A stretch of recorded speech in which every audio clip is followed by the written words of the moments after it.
I woke up that Tuesday morning in February to find my 100-year-old stone wall reduced to a pile of rubble and scattered rocks across my front lawn. And I knew immediately this was going to be one hell of a fight with the HOA. The wall had been part of my property in Ridgefield, Connecticut, since my grandfather built it back in the 1920s. It was a beautiful piece of craftsmanship, each stone carefully placed and fitted together without mortar, the old New England way. The thing had survived nearly a century of harsh winters, countless storms, and even a couple of hurricanes. But it couldn't survive one morning with the HOA's snow plow driver. I stood there in my bathrobe and boots, coffee mug in hand, staring at the destruction. Fresh snow covered parts of the debris, but I could see the tire tracks clear as day. Deep gouges in my lawn led right up to where the wall used to stand, and chunks of stone were scattered everywhere, some pieces thrown a good 15 feet into my yard. The morning sun was just coming up, casting long shadows across the devastation. My name is Gregory Kensington, and I had lived in the Meadowbrook Estates development for 8 years. I'm a 42-year-old architect who works from home most days, designing commercial buildings for a firm in Hartford. I bought this particular house specifically because of its character and history. Most of the development was cookie-cutter colonials built in the early 2000s, but my property sat on the original farmland, and the developer had been required to incorporate the existing structures, including my stone wall, into the design. I pulled out my phone and started taking pictures. The lighting wasn't great yet, but I documented everything I could see. The tire tracks, the scattered stones, the way the wall had been completely demolished for about 30 feet. I took close-ups and wide shots, made sure to capture the trajectory of the damage. That's when my neighbor, Tom Richardson, came walking over from his driveway. Tom was a retired police officer, early 60s, good guy who kept to himself mostly. "Jesus, Greg," he said, surveying the damage. "What the hell happened here?" "That's what I'm trying to figure out," I said. "You hear anything last night or early this morning?" Tom scratched his chin, thinking. "Yeah, actually. The plow came through around 5:30 this morning. I was up getting ready for my morning walk. Heard a hell of a crash, thought maybe he hit a mailbox or something. Didn't realize it was this bad." 5:30, I repeated, checking my phone. It was 7:15 now. "You see which truck it was? The regular guy, I think. Big red pickup with the plow attachment. Same one that's been doing our street all winter." I nodded, my jaw clenching. The HOA contracted with a local snow removal company, but they had a specific driver assigned to our section of the development. I had seen him around, a younger guy, maybe late 20s, always seemed to be in a hurry. "You want me to back you up on this?" Tom asked. "I can tell them what I heard." "I might take you up on that," I said. "Let me get dressed and call the HOA office. This is going to be a nightmare, I can already tell." Tom patted my shoulder. "Good luck, buddy. That wall was beautiful. Real shame." I went back inside, my mind already racing. The HOA had strict rules about property modifications and maintenance, but they also had responsibilities when it came to snow removal. If their contractor damaged my property, they were liable. At least, that's how it should work in a logical world. But I had been dealing with our HOA board long enough to know that logic didn't always apply. The president of our HOA board was a woman named Barbara Whitmore, and she was exactly what you would picture when you heard the term HOA Karen. Mid-50s, blonde hair always in the same tight style, designer workout clothes that never seemed to get actually worked out in, and a permanent expression that suggested she smelled something unpleasant. She had been on the board for 12 years and president for the last 6, running the development like her personal fiefdom. I got dressed quickly, throwing on jeans and a heavy sweater, and grabbed my laptop. I wanted to review our HOA bylaws and the contract terms before I made any calls. My wife, Rachel, was already at work. She was a nurse at Danbury Hospital and had left for her shift at 6 that morning, before the damage would have been easily visible in the dark. I sent her a text with a few of the photos. HOA Plow destroyed Grandpa's wall, about to go to war with Barbara. Her response came back almost immediately. "Oh no, that wall. She's going to deny everything, document everything, love you." She knew the drill. We had been through smaller skirmishes with the HOA before. The time they sent us a violation notice for having non-approved house numbers, even though they were the same numbers that came with the house. The time Barbara tried to fine us for parking our car on the street overnight when we had contractors working on the driveway. Each time, it had been a battle of documentation and stubbornness. But this was different. This was real damage, significant damage, to a historic structure on my property. I pulled up the HOA documents on my laptop. The snow removal contract was part of the public record we could access through the homeowner portal. I scanned through it, looking for the liability clauses. There it was, Section 12, Subsection 4. Contractor shall maintain adequate insurance coverage for property damage and agrees to be held responsible for any damages caused during the performance of snow removal services. Perfect. Clear as day. I took screenshots of the relevant sections and saved them to a folder on my desktop labeled Stone Wall Incident. At 8 o'clock sharp, I called the HOA management office. We used a professional management company called Premier Community Services, and they handled the day-to-day operations.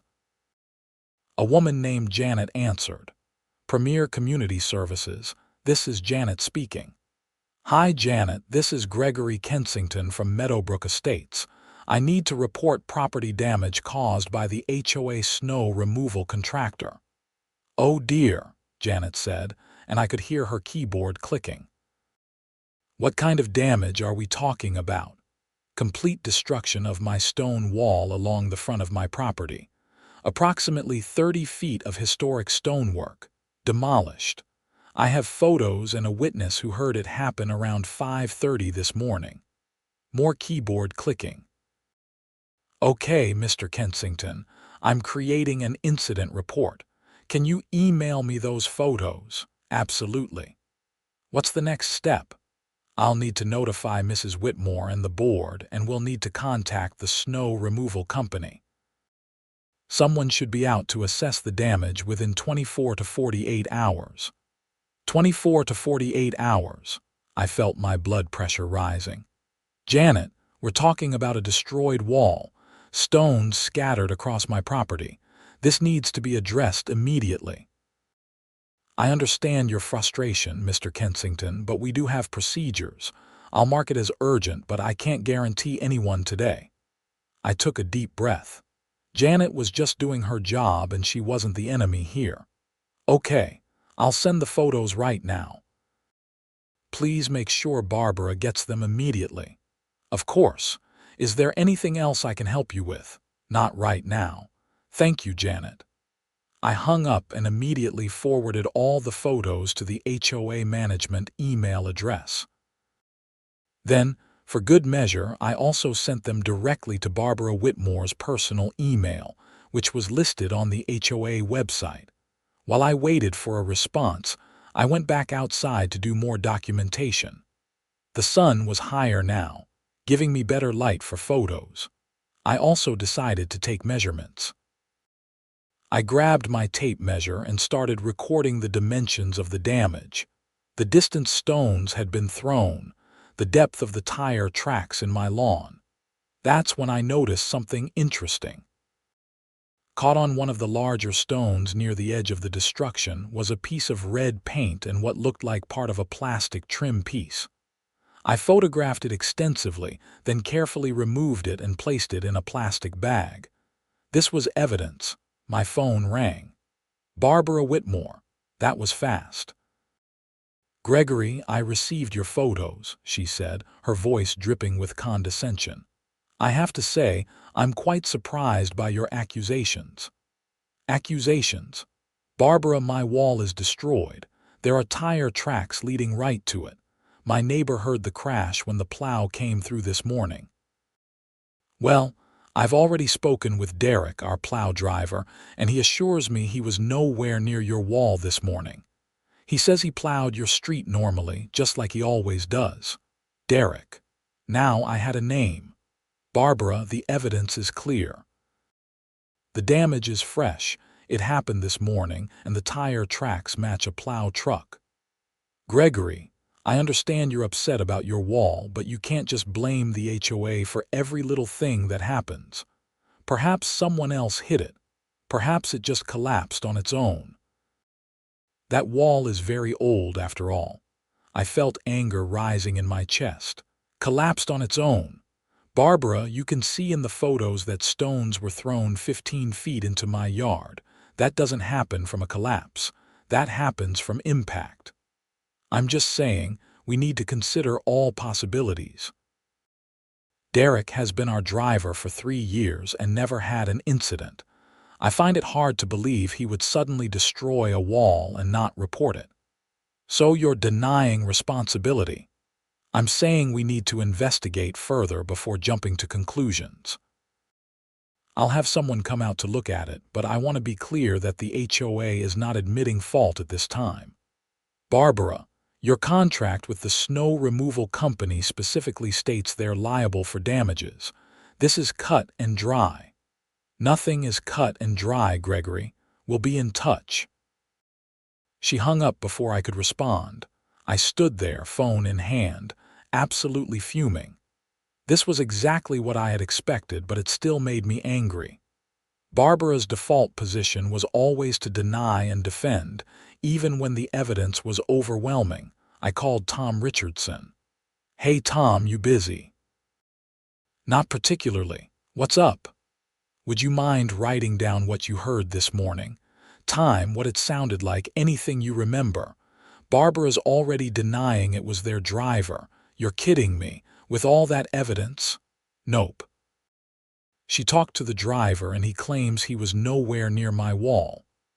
"That's absolute garbage. I'll write it up right now and sign it. You want me to get it notarized?" "That might not be a bad idea, actually." "Thanks, Tom." "No problem. This kind of thing makes my blood boil. I spent 30 years dealing with people who lie right to your face, and it never gets any easier." While Tom worked on his statement, I decided to do some investigating of my own. I got in my car and drove slowly through the development, looking for the red plow truck. Meadowbrook Estates wasn't huge, maybe 200 homes spread across a network of winding streets, but it was large enough that it took me 20 minutes to check everywhere. No red truck. I pulled out my phone and looked up the snow removal company. The name was on our HOA documents, Riverside Snow Services, based in Danbury. I called their main number. "Riverside Snow Services, this is Mike." "Hi Mike, my name is Gregory Kensington. I'm a resident of Meadowbrook Estates, one of your contract properties. I'm trying to reach your driver Derek about an incident this morning." "What kind of incident?" "Property damage. I need to speak with him about it." There was a pause. "Hold on, let me see if he's available." I waited, listening to hold music for a couple of minutes. Then Mike came back on. "Sorry, Derek's out on another job right now. Can I take a message? Can you tell me what time he finished plowing Meadowbrook this morning?" "I don't have that information in front of me. You'd need to talk to our dispatcher." "Is your dispatcher available?" "Not until this afternoon." "Can I have someone call you back?" I left my number, knowing full well that call was never coming. Back at home, I found Tom on my front porch with a handwritten statement, 2 pages long, detailing everything he had heard that morning. He had included the time, the sound of the impact, The fact that he had seen the red Riverside truck in the neighborhood, and his observation that no other vehicles had come through before or after that would have explained the damage. "I'm heading to the bank anyway," Tom said. "There's a notary there. I'll get it stamped and bring it back to you." "Tom, I really appreciate this." "Hey, it's the right thing to do. Besides, Barbara Whitmore needs to be taken down a peg or two. She acts like she owns this whole place." After Tom left, I spent the next hour on my laptop, researching Connecticut property law and HOA liability. What I found was encouraging. Connecticut courts generally held HOAs strictly liable for damages caused by their contractors during the performance of contracted services. There were several case precedents that supported my position. I also looked into small claims court limits. In Connecticut, you could sue for up to $15,000 in small claims.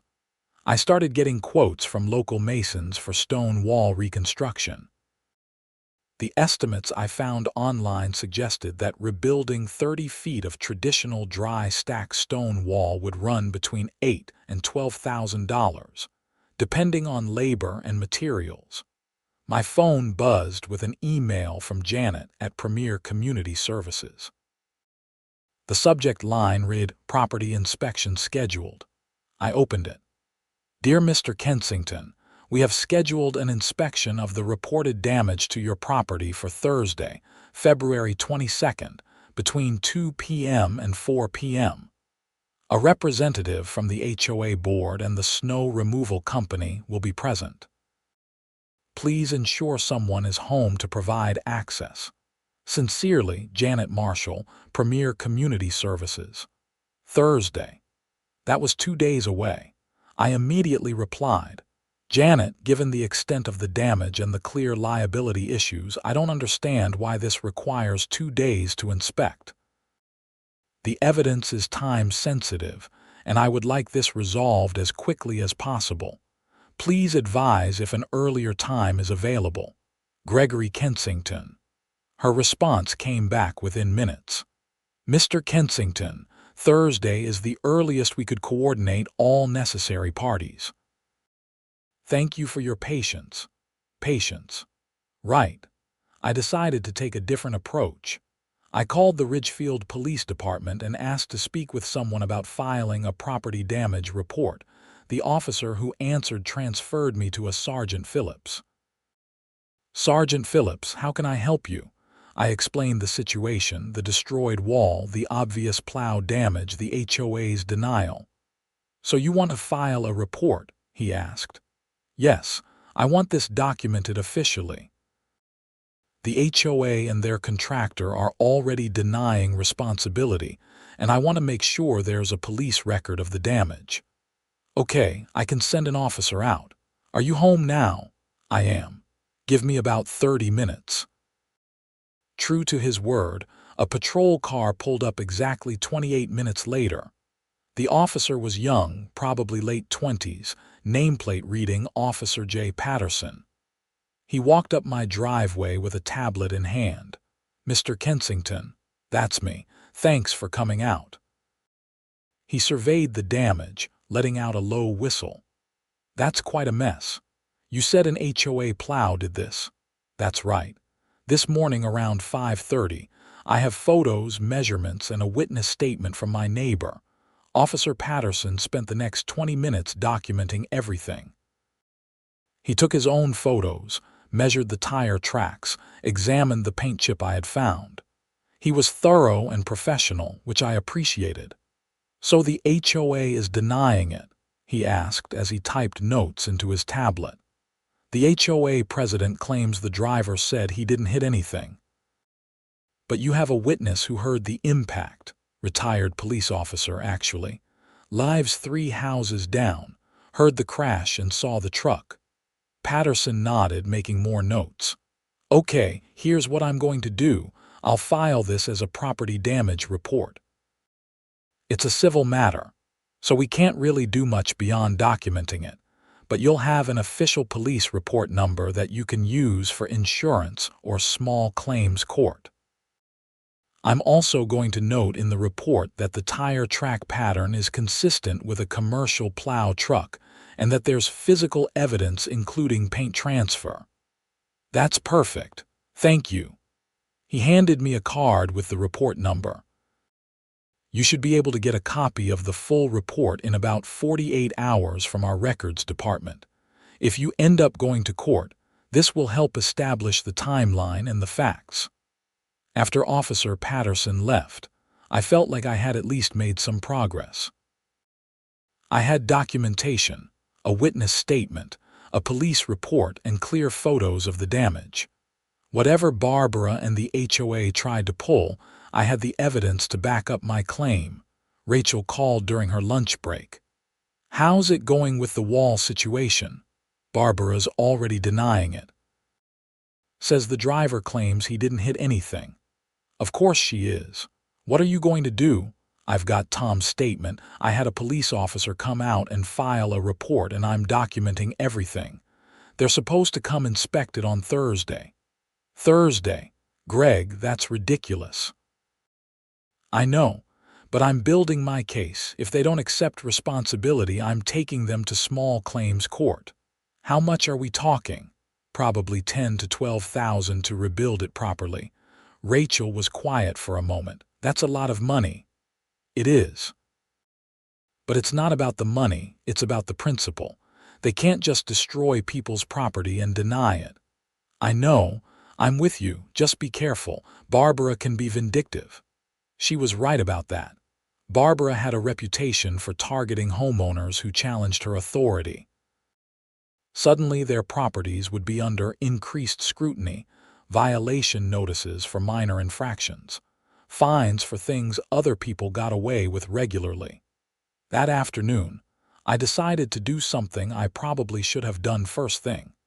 Check if I had any security camera footage. I had installed a Ring doorbell camera about 6 months earlier, and while it faced the front door, it had a fairly wide viewing angle. I pulled up the Ring app on my phone and started scrolling through the morning's recordings. The camera was motion activated, so there were several clips from early morning. A car, a person walking their dog, the newspaper delivery. Then at 5:27 a.m. the camera activated again. The footage was dark, but the camera's night vision was decent. I could see the street in front of my house, and then, clear as day, a red pickup truck with a plow attachment came into view. The truck was moving at a good speed, too fast for a residential street, especially with snow on the ground. I watched, my heart pounding as the truck approached my property line. The angle wasn't perfect, but I could see enough. The plow was angled to push snow to the right side, and as the truck passed my driveway, the plow caught the edge of my stone wall. The impact was visible even in the grainy night vision footage. Stones flew, the truck lurched slightly, and then it just kept going. The driver didn't stop, didn't slow down, just continued up the street like nothing had happened. I replayed it 5 times, making sure I was seeing what I thought I was seeing. There was no doubt. The HOA plow driver had hit my wall and driven away without reporting it. I immediately downloaded the video and saved it to multiple locations: my phone, my laptop, cloud storage, and an external hard drive. This was the smoking gun, the proof that would make Barbara's denials irrelevant. I was tempted to send it to her immediately, to shove the evidence in her face, but I decided to wait. Let them come on Thursday with their denials. Let them dig the hole deeper. Then I would present the video. Tom came back with his notarized statement, and I showed him the Ring footage. "Holy hell," he said, watching the truck plow through the wall. "That's incredible. You've got him dead to rights." "I know. I'm going to wait until Thursday to show it to them. Let them commit to their lies first." Tom grinned. "You're sneakier than I thought, Greg. I just want to make sure they can't wiggle out of this." Wednesday passed slowly. I worked on my design projects, but my mind kept drifting to the wall and the upcoming confrontation with Barbara. I had already decided that if they didn't accept responsibility and agree to pay for repairs, I would file in small claims court immediately. I spent Wednesday evening getting multiple quotes from stone masons. I called 5 different companies, sent them photos, and asked for written estimates. 3 responded by Thursday morning. The quotes ranged from $8,500 to $13,000. The variation came down to whether they would use the existing stones or needed to source new ones, and the complexity of recreating the traditional dry stack technique. I printed all 3 quotes and added them to my growing file of documentation. Thursday afternoon arrived cold and clear. I had taken the afternoon off from work, and I positioned myself by the front window at 1:45, watching for arrivals. At 2:05, a silver SUV pulled up, and Barbara Whitmore emerged wearing a long, puffy coat and designer sunglasses. She was followed by a man I didn't recognize, heavyset, maybe in his 50s, wearing a Riverside Snow Services jacket. That must be the owner or a supervisor. They stood on the sidewalk examining the damage, talking to each other. Barbara pointed at various things. The man shook his head a few times. This went on for about 5 minutes before they bothered to come to my door. I opened it before they could ring the bell. Barbara. "Gentlemen," I said, keeping my tone neutral. "Gregory, this is Robert Hendricks, owner of Riverside Snow Services." We shook hands. Robert's grip was firm, his expression hard to read. "Thanks for coming out," I said. "As you can see, the damage is extensive." "Mr. Kensington," Robert said, his voice gravelly, "I've been doing snow removal for 25 years. I've seen a lot of property damage in that time. I'm not convinced this was caused by one of my trucks. Here we go." "Really? What do you think caused it?" "Could be a lot of things. These old stone walls, they just fall apart sometimes. Ground shifts, frost heaves, the stones lose their stability." I nodded slowly. "That's an interesting theory, but it doesn't explain the tire tracks leading directly to the point of impact. Or the piece of red plastic with paint transfer that matches your truck color.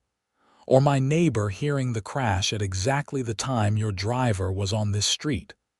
Barbara stepped forward. "Gregory, we're here to investigate, not to be accused.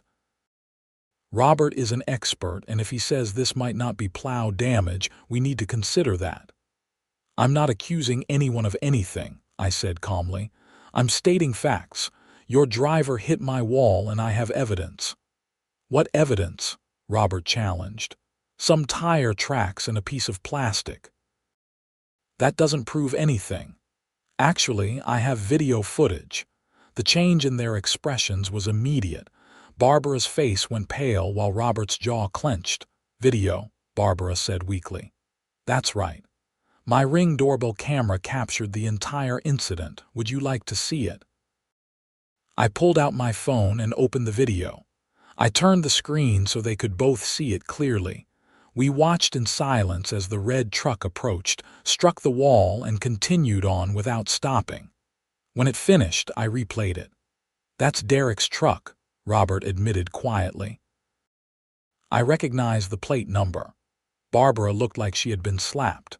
"This is the first time we're seeing this footage, Gregory. You should have sent this to us immediately."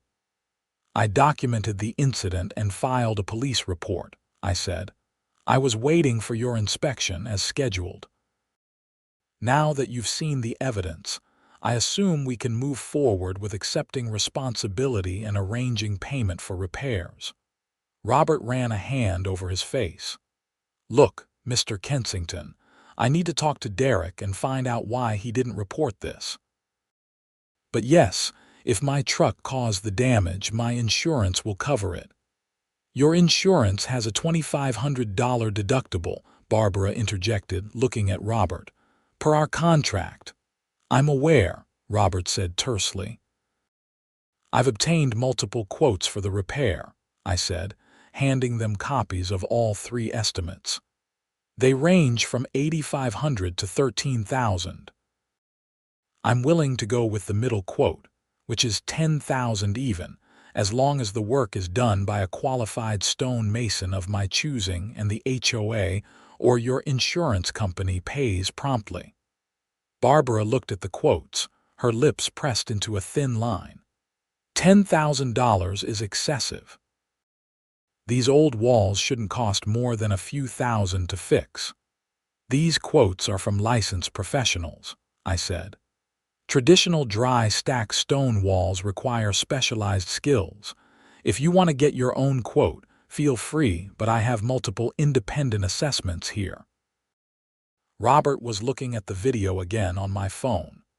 Can you send me this footage? I can send it to your business email once we have an agreement in writing about who's paying for the repairs. Mr. Kensington, you're being very aggressive about this, Barbara said, her voice taking on that condescending tone again. We're trying to work with you. Barbara, your driver destroyed my property and lied about it. You spent the last 2 days denying it despite clear evidence. I don't think I'm being aggressive, I think I'm being thorough. Derek didn't lie, Robert said suddenly. I mean, I don't know the full story yet. Maybe he didn't realize he hit it. I stared at him. Mr. Hendricks, you just watched the video. The impact was significant enough to throw stones 15 feet. There's no way he didn't feel it. Robert had the decency to look uncomfortable. Yeah, you're right. I need to talk to him. Here's what's going to happen, I said, my patience finally running out. You're going to file an insurance claim for this damage. The HOA is going to accept responsibility as the contracting party. I'm going to hire a mason to rebuild the wall properly, and someone is going to pay me $10,000 to cover it. If that doesn't happen within 2 weeks, I'm filing in small claims court, and I'm also filing a complaint with the State Contractors Licensing Board about Riverside Snow Services for leaving the scene of a property damage incident without reporting it. Barbara's face flushed red. You can't threaten us like this. It's not a threat, Barbara. It's a statement of my intentions. I have video evidence, witness statements, a police report, and multiple professional quotes. I have given you every opportunity to do the right thing, and instead, you've denied and deflected. So yes, if this isn't resolved quickly and fairly, I will pursue every legal avenue available to me. Robert held up his hands. Okay. Let's all calm down, Mr. Kensington. I'll file the claim tomorrow. You'll hear from my insurance company within a week. I'll also be having a serious conversation with Derek about why he didn't report this. I want that conversation documented, I said. If he deliberately left the scene without reporting damage, that's a serious issue. Understood. Barbara was still fuming.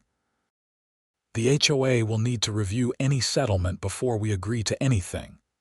The HOA is contractually obligated under your snow removal agreement, I said. Section 12, subsection 4. I've already reviewed it with a lawyer. I hadn't actually, but they didn't need to know that. If you want to fight this, we can fight it in court, but you're going to lose and you're going to waste everyone's time and money in the process. We stood there in tense silence for a moment. Finally, Robert nodded. I'll send you my claim number by email within 48 hours, he said. I apologize for the damage and for the confusion. This should never have happened. Thank you, I said. I appreciate you being reasonable about this. Barbara turned on her heel and walked back to her SUV without another word. Robert followed, looking tired and frustrated. I watched them drive away, feeling a mixture of satisfaction and exhaustion. This wasn't over yet, but at least I had gotten them to acknowledge reality. Rachel got home around 6, and I filled her in on the confrontation. You told them you talked to a lawyer, she said, trying not to laugh. I might have exaggerated slightly, but they deserved it. Greg, I'm proud of you for standing up to them. That took guts. It's not about guts. It's about not letting people walk all over us. Friday morning, I received an email from Robert Hendricks with an insurance claim number and contact information for his insurance company, Hartford Mutual. I called them immediately. The claims adjuster I spoke with was a woman named Patricia Chen. She was efficient and professional, and she told me she would need copies of all my documentation. The video, the photos, the police report, the estimates, everything. I sent it all within an hour. Mr. Kensington, based on what you've sent me, this looks pretty straightforward, Patricia said when she called me back that afternoon. I'll need to send an inspector out to verify the damage, but assuming everything checks out, we should be able to approve your claim within 10 business days. 10 business days to approve it, then how long until payment? Payment typically processes within 5 business days of approval. So I was looking at 3 weeks, potentially. Not ideal, but manageable. There's one issue, Patricia continued. Our policy with Riverside Snow Services has a $2,500 deductible, so we would cover $7,500 of a $10,000 claim. The remaining $2,500 would need to come from either Riverside directly or the HOA. I see. Can you clarify who's responsible for that deductible? That would be between you and the policyholder, which is Riverside. But typically, if there's a contract with an HOA, they would split it or the HOA would cover it depending on their agreement terms. Great. Another potential fight with Barbara. Patricia sent an inspector out on Monday. He was a middle-aged man named Frank who spent 45 minutes examining every aspect of the damage, taking his own photos and measurements. He also watched the Ring video 3 times. Pretty clear cut, he told me. I'll recommend full approval of your claim. Just need you to get one more estimate so we have 3 total for comparison. I got a 4th estimate that afternoon for $9,200. The inspector approved the $10,000 claim the next day. While I waited for the insurance approval to finalize, something else happened that I didn't expect. Derek, the Plow driver, showed up at my house. It was Tuesday evening, just after dark, when there was a knock on my door. I opened it to find a young guy, late 20s, wearing a Riverside jacket and looking absolutely miserable. Mr. Kensington, I'm Derek Morrison. I'm the driver who hit your wall. I studied him for a moment. He looked genuinely distressed, dark circles under his eyes, shoulders slumped. Okay, I said carefully. What can I do for you? I wanted to apologize, in person. What I did was wrong and I'm sorry. I gestured for him to come in out of the cold.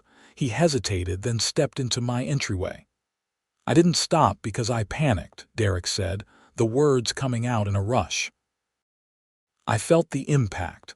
I knew I hit something, but I had already been written up twice this season for being behind schedule, and I was afraid if I stopped and reported it, I'd get fired. So I just kept going. I thought maybe it wasn't that bad, or maybe no one would know it was me. I know that's stupid. I know it was wrong. I listened, not sure what to say. Then when Mr. Hendricks asked me about it, I lied. I told him I didn't hit anything. I thought I could get away with it. But then you had the video, and now I'm probably going to get fired anyway, and I deserve it. Are you here because Robert told you to come? I asked. No. He doesn't know I'm here. He suspended me for 2 weeks without pay while they figure out what to do with me. I just wanted to tell you I'm sorry. That wall was beautiful and I destroyed it, and then I lied about it. I feel like absolute garbage. There was something genuine in his distress. He wasn't making excuses or trying to minimize what he had done. He was owning it. Derek, I appreciate you coming here, I said. I really do. What you did was wrong, but coming here and apologizing, that takes courage. I'm going to pay the deductible, he said. The $2,500. It's going to take me a while. I don't have that kind of money saved up, but I'll set up a payment plan or something. I don't want you to have to fight with the HOA about it. You don't have to do that. I do. It's my responsibility. I caused this. I thought about it for a moment. Okay, here's what we'll do. You pay me $100 a month until it's paid off, no interest, and I won't pursue any additional action against you personally. Really, really. You made a mistake and you're owning up to it. That matters. Derek looked like he might cry. Thank you. Seriously, thank you. I'll bring you the first $100 on Friday when I get paid. Okay, and Derek, learn from this. Don't let fear make you do stupid things. It always makes everything worse. I know. I definitely learned that lesson. After he left, Rachel came downstairs from her office where she had been working on some nursing certification paperwork. Who was that? The Plow driver. He came to apologize. Seriously. I nodded and told her about the conversation. That's actually really mature of him, Rachel said. Most people would have just stayed home and hoped it all went away. I know. I actually feel kind of bad for him now. He's not a bad guy, he just made a really dumb choice. So what about the deductible?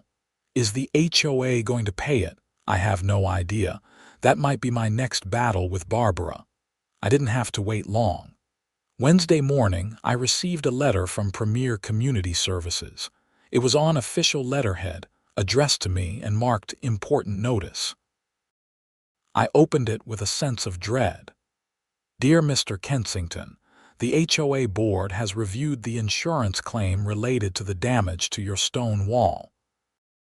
While we acknowledge that the incident occurred during contracted snow removal services, the board has determined that the HOA is not responsible for paying the insurance deductible, as the damage was caused by contractor negligence, not HOA negligence. The board suggests you work directly with Riverside Snow Services to resolve the deductible payment. The board also notes that your stone wall may not be in compliance with current HOA architectural guidelines regarding front yard structures. Please submit detailed plans for the wall reconstruction to the Architectural Review Committee for approval before beginning any work. Failure to obtain proper approval may result in violation notices and fines. Sincerely, Barbara Whitmore, HOA Board President. I read it twice, feeling my anger build. The first part was frustrating but not surprising. Barbara was trying to weasel out of paying the deductible by claiming it was contractor negligence, not HOA responsibility. Never mind that the HOA hired the contractor and was responsible for their actions under the contract. But the second part, the bit about architectural guidelines and requiring approval for my wall reconstruction, that was pure retaliation. My wall had stood for 100 years. It was there before the HOA existed. It had been grandfathered in when the development was built. And now Barbara was trying to use this as an opportunity to exert control. I immediately called my real estate attorney, a guy named Marcus Brennan, who had handled my house purchase 8 years ago. Marcus, I need some advice on HOA law. Greg, long time. What's going on? I explained the entire situation. The wall, the damage, the insurance claim, and now Barbara's letter. Okay, couple of things, Marcus said. First, on the deductible issue, she's wrong. The HOA contracted with the snow removal company. In Connecticut, that makes them legally responsible for the actions of their contractors during the performance of contracted services. If you wanted to, you could sue the HOA for the full amount and let them recover from their contractor. So I should tell her that. Hold off on that for now. You said the driver is paying you directly. He offered to, yes. $100 a month. Then let that play out. If he doesn't follow through, then you can go after the HOA or the contractor. But honestly, it sounds like the kid is trying to make it right. Okay, what about this architectural review nonsense? Marcus laughed, but it wasn't a happy sound. That's retaliation, plain and simple. Your wall is a pre-existing non-conforming structure. It was there before the HOA. They can't suddenly require you to get approval to rebuild it to its original specifications. Can I just ignore her letter? Not ignore it, but you can respond with a very clear statement that you're rebuilding a pre-existing structure to its original specifications, which doesn't require architectural review under Connecticut law. I can draft that letter for you if you want. How much would that cost? For a simple letter, $200, you want me to do it? Yes, please. And Marcus, if this escalates, if they start trying to fine me or put liens on my property or anything like that, I want to be prepared. I'll draft the letter today, and Greg, document everything.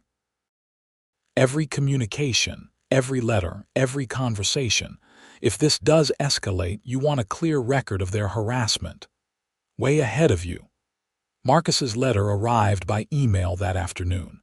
It was perfect, polite but firm, citing the relevant laws and making it clear that I knew my rights. He sent me 2 copies, one to send to Barbara and one to keep for my records. I emailed it to Barbara and Premier Community Services, copying Janet.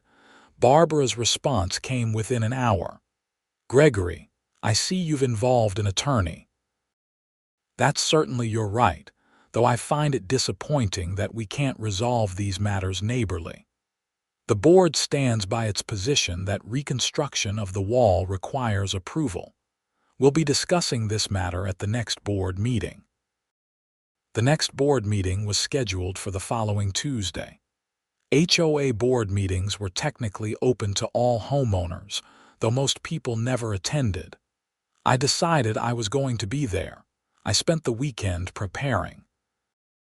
I put together a presentation with photos, the video, the timeline, the documentation. I printed copies of the insurance claim, Marcus's letter, the Connecticut statutes about pre-existing structures. I was going in armed with everything I needed. Tuesday evening, I arrived at the community clubhouse where the board meetings were held. The room was set up with a table at the front for the board members and rows of chairs for attendees. Usually, only 5 or 6 people showed up to these meetings. Tonight, there were 30 people in the room. Word had apparently gotten around about the wall incident, and people were interested. I recognized several of my neighbors, including Tom Richardson, who gave me a nod when I walked in. Barbara was already seated at the front table along with the other 4 board members. Carl Henderson, the vice president, a retired accountant in his 70s. Susan Mitchell, the secretary, a middle-aged woman who taught at the local high school. David Chen, the treasurer who worked in finance. And Angela Rodriguez, a member-at-large who was a stay-at-home mom with 3 kids. Barbara looked displeased by the turnout. She liked running her meetings with minimal scrutiny. "Let's call this meeting to order," she said, rapping a gavel on the table. "We have quite a crowd tonight." She went through the standard opening business. Approval of last meeting's minutes, financial report from David, discussion of upcoming maintenance projects. The whole time, I could feel her avoiding looking in my direction. Finally, after 30 minutes of routine business, she cleared her throat. Under new business, we need to discuss the incident involving damage to Gregory Kensington's stone wall. Every head in the room turned to look at me. Mr. Kensington has filed an insurance claim related to Plow damage to his wall. The HOA has been working with our snow removal contractor to address this issue.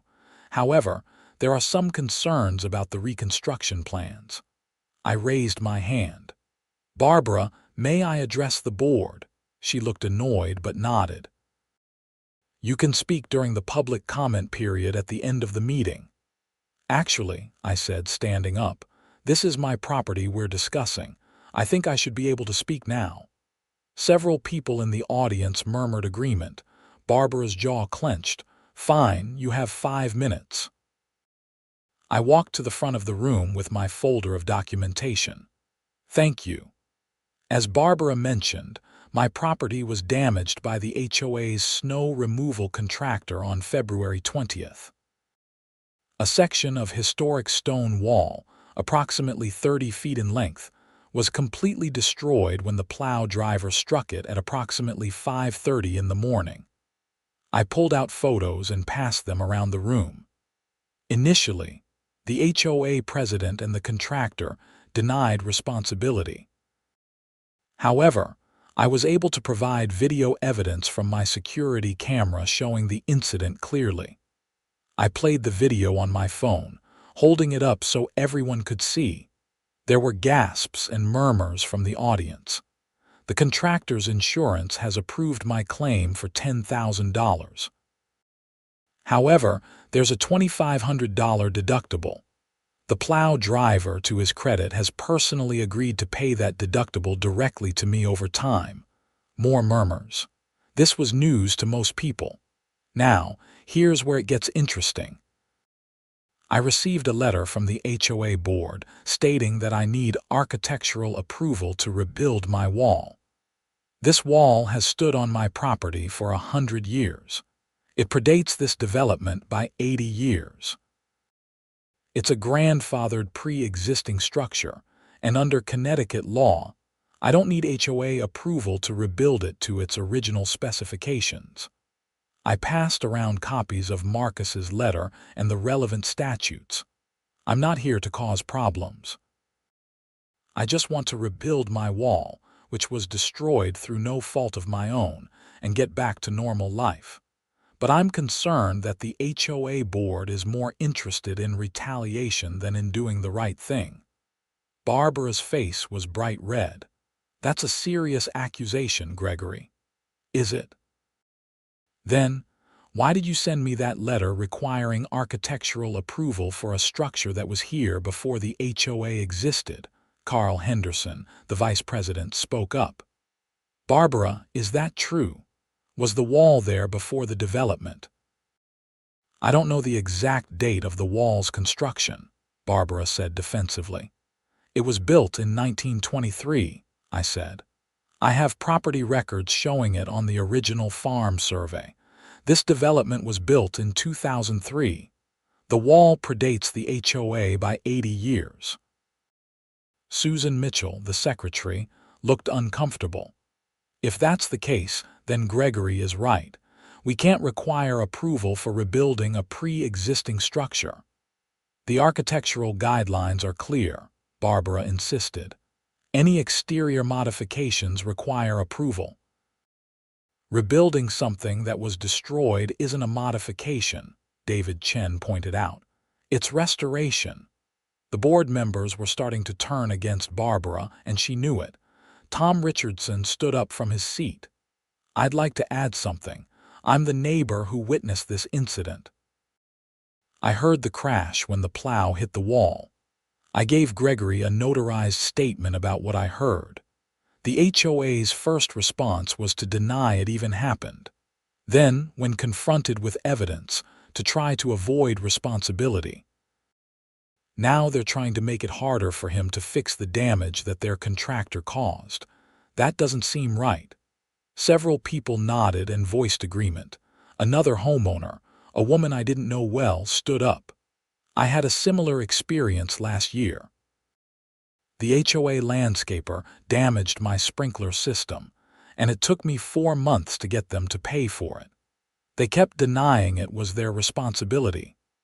More people started speaking up, sharing their own stories of HOA problems and Barbara's difficult behavior. The meeting was rapidly getting away from Barbara's control. "Order," she shouted, banging the gavel. "Everyone please quiet down. This is supposed to be an orderly meeting." "Then let's have an orderly vote," Angela Rodriguez said. She had been quiet until now, but she looked determined. "I move that the HOA board formally acknowledge responsibility for the damage to Mr. Kensington's wall." that we approve his reconstruction plans without requiring architectural review since it's a pre-existing structure, and that we pay the $2,500 deductible ourselves, rather than making Mr. Kensington wait for the driver to pay it back over time. "I second that motion," David Chen said immediately. Barbara looked panicked. "We can't just vote on something that hasn't been properly discussed." "We've been discussing it for 20 minutes, Susan said. "And Angela's motion seems reasonable. All in favor?" Angela, David, Susan, and Carl all raised their hands. Barbara sat there, the only one not voting in favor. "This is highly irregular." "The vote is 4-1, Carl said. "Motion passes." "Gregory, you'll have a check for $2,500 within the week, and you have the board's approval to rebuild your wall however you see fit." I felt a wave of relief wash over me. "Thank you. I really appreciate you all being reasonable about this." As the meeting continued with other business, Barbara sat stiffly in her chair, barely participating. When it finally ended, several people came up to shake my hand and congratulate me on standing up to her. Tom clapped me on the shoulder. "Well done, buddy. You might have just started a revolution." I didn't mean to cause all this drama. Sometimes drama is necessary. Barbara's been running this place like a dictator for too long. Over the next few days, things moved quickly.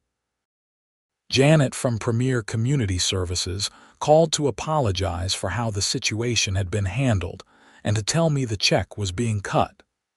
Derek came by with his first $100 payment, and I told him about the board's vote. "They're paying the whole deductible?" he asked, looking relieved. "They are, so you're off the hook financially." "But Derek, I meant what I said. Learn from this." "I am. I definitely am. Mr. Hendricks actually didn't fire me. He suspended me for 2 weeks and put me on probation, but he said if I stayed clean for 6 months, he'd keep me on." "I think your video and your statement about me coming to apologize helped." "Good. I'm glad." The insurance money came through on March 15th, exactly 3 weeks after the inspection. I hired a mason named Patrick Sullivan who specialized in historic stone restoration.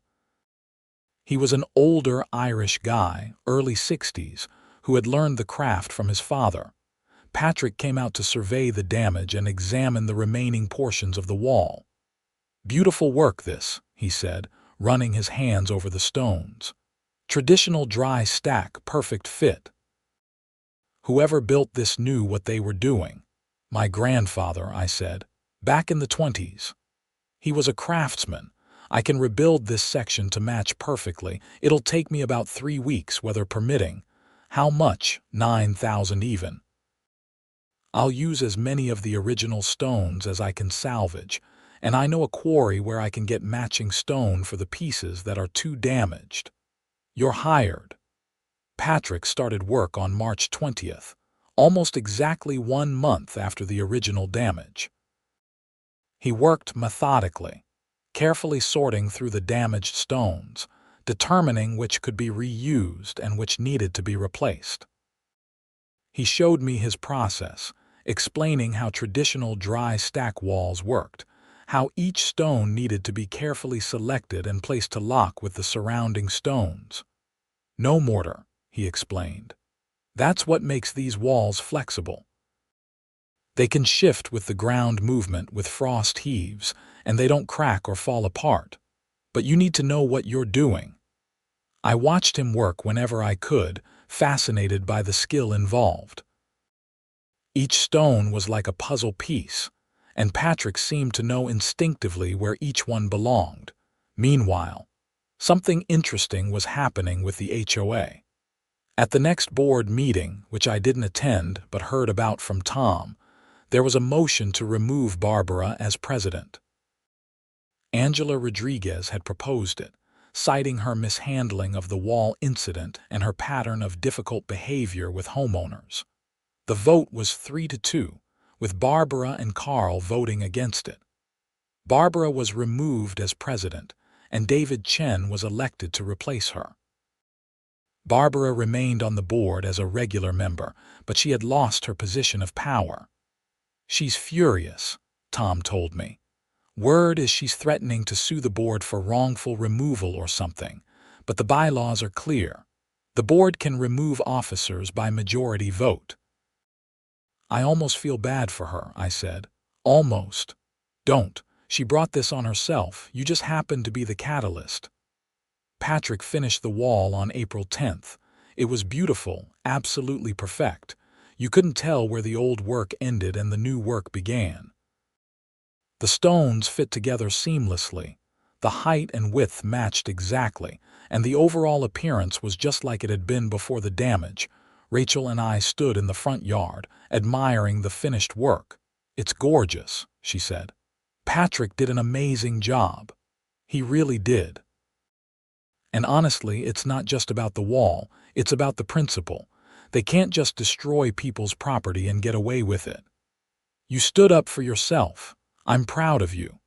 That weekend, Derek drove by slowly and stopped when he saw me outside. "Mr. Kensington, the wall looks incredible."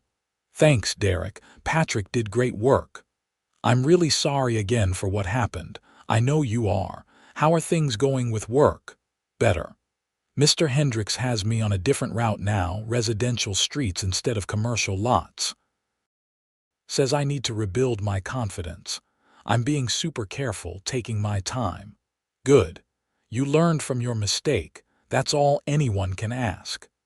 A few weeks later, I received a letter from the HOA. For a moment, my stomach clenched, wondering what new nonsense Barbara had cooked up. But when I opened it, it was from David Chen, the new president. "Dear Gregory, on behalf of the HOA board, I want to formally apologize for how the wall damage incident was handled. You were absolutely right to demand accountability, and the previous board leadership should have handled this situation much more professionally from the beginning.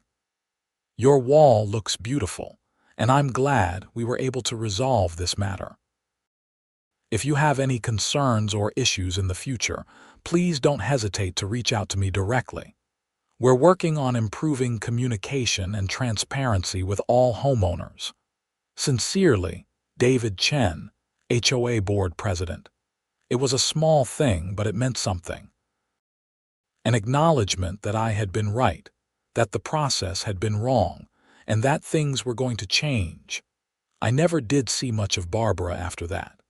She stopped coming to board meetings after a few months and eventually resigned from the board entirely. I heard through the neighborhood grapevine that she and her husband were thinking about moving, though I don't know if they actually did. The wall stood through another winter without any issues. The new Plow driver who replaced Derek when he eventually took a different job was careful around my property. The stones settled together, becoming stronger over time, just like Patrick said they would. One Saturday morning in June, about 4 months after the wall was rebuilt, I was out front doing some gardening when a car pulled up. It was a young couple, probably in their early 30s, and they asked if they could take pictures of the wall. "We're building a house in the next town over," the woman explained. "We want to do a stone wall in front, and we heard about your wall, how it's historic and how beautifully it was restored. Would you mind?" "Not at all," I said. "Actually, let me give you Patrick Sullivan's number. He's the mason who did the restoration. He's incredible." They thanked me and spent 10 minutes photographing the wall from different angles, admiring the craftsmanship. After they left, I stood there looking at the wall myself. It was just stones, really. Just pieces of rock fitted together. But it represented something more than that. It represented my grandfather's work, my family's history, and my willingness to stand up for what was right even when it was difficult. The whole experience had taught me something important. Documentation matters, evidence matters, and sometimes you have to fight for what's yours. The HOA had tried to deny reality, to avoid responsibility, to make the problem go away by pretending it didn't exist. But the truth, captured on video, backed up by witnesses and police reports and physical evidence, couldn't be denied. I thought about Derek sometimes, hoping he had really learned from his mistake. The temptation to lie, to cover up, to avoid consequences is strong, especially when you're young and scared. But facing the truth, owning your mistakes, that's how you grow. And I thought about Barbara, who had spent so long in a position of petty power that she forgot she was supposed to be serving the community, not ruling it. The HOA existed to maintain property values and manage common areas, not to make homeowners' lives difficult or to protect itself at all costs. That summer was peaceful. The wall stood strong. The gardens bloomed. Rachel and I had barbecues in the backyard and waved to neighbors as they walked their dogs past our house. The HOA, under David Chen's leadership, actually started functioning like it was supposed to, maintaining common areas, organizing community events, handling problems efficiently and fairly.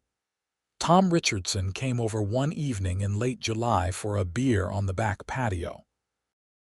"Remember when all this started?" he asked, gesturing toward the front of the house where the wall stood. "You standing there in your bathrobe, looking at that pile of rocks." I remember thinking it was going to be a nightmare to deal with. It was a nightmare, but you handled it right. You documented everything, you got evidence, you stood your ground. I had help. Your witness statement was crucial. That's what neighbors do. We look out for each other. We sat in comfortable silence for a while, listening to the crickets starting their evening songs. "You know what the best part is," Tom said eventually. "The wall looks exactly like it did before, like the whole thing never happened. Except it did happen, and we made sure there were consequences." "Consequences," Tom repeated, nodding. "That's the word. Actions have consequences." Derek learned that. Barbara learned that. And everyone in the neighborhood learned that they can stand up to the HOA when they are in the right. Several other homeowners had reached out to me in the months after the incident, asking for advice on their own HOA disputes. I always told them the same thing. Document everything, know your rights, and don't be afraid to push back when you're right. The HOA wasn't some all-powerful entity. It was just an organization, run by neighbors, bound by laws and contracts like everyone else. In September, the HOA held its annual meeting where they elected new board members and discussed the budget for the coming year. I attended, along with about 60 other homeowners. The turnout was 3 times what it had been the previous year. People were paying attention now, engaged in how their community was run. David Chen presented a proposed budget that included better insurance coverage for contractor liability, more oversight of service providers, and a new process for handling property damage claims. Everything passed unanimously. After the meeting, Angela Rodriguez came up to me. "You know, your situation really was a turning point for this community. People realized they had a voice. I just wanted my wall fixed, and you got it fixed. But in the process, you showed everyone else that standing up to unreasonable authority works. That matters." As fall arrived and the leaves started to change, I often found myself standing in my front yard, looking at the wall. The stones that Patrick had added were aging well, weathering to match the older stones, becoming part of the whole. Soon you wouldn't be able to tell new from old at all. Rachel joined me one October evening as the sun was setting, painting the sky in shades of orange and pink. "Beautiful night," she said, slipping her hand into mine. "It is. You ever regret going through all that? The fight with Barbara, the stress, all of it?" I thought about it. "No, I don't regret it. If I had just let it go, accepted their denials, maybe paid for the repairs myself to avoid the hassle, what would that have taught anyone? That you can destroy someone's property and face no consequences. That people won't fight back. No, I'm glad I fought. I'm glad I won. Me too. The wall stood strong that winter, and the next, and every winter after. It became a landmark in the neighborhood, the house with the beautiful historic stone wall. Patrick Sullivan sent other clients my way, people who wanted to see examples of traditional stone work. I was always happy to show it off. Derek called me once, about a year after the incident. He had gotten a new job with a different landscaping company, was making better money, had learned to be more careful and honest in his work. He thanked me again for giving him a chance to make things right. I could have sued you personally, I told him. I could have made your life miserable, but you came to my door and owned up to what you did. That took guts. I was terrified, he admitted, but it was the right thing to do. That's all that matters in the end, doing the right thing. Barbara Whitmore did eventually move away, about 2 years after the incident. I heard she and her husband bought a condo in Florida, somewhere with no HOA. I hoped she was happier there, less concerned with controlling other people's lives. The HOA continued to function smoothly under David Chen's leadership. Problems got resolved fairly and quickly. Homeowners felt heard and respected. It wasn't perfect, no organization is, but it was functional and reasonable. And my wall stood through it all, a testament to quality craftsmanship, to the value of standing up for what's right, and to the importance of evidence and truth. Every time I looked at it, I remembered that Tuesday morning in February when I woke up to find it destroyed. I remembered the anger and frustration, the denials and deflections, the moment I showed them the video and watched their excuses crumble.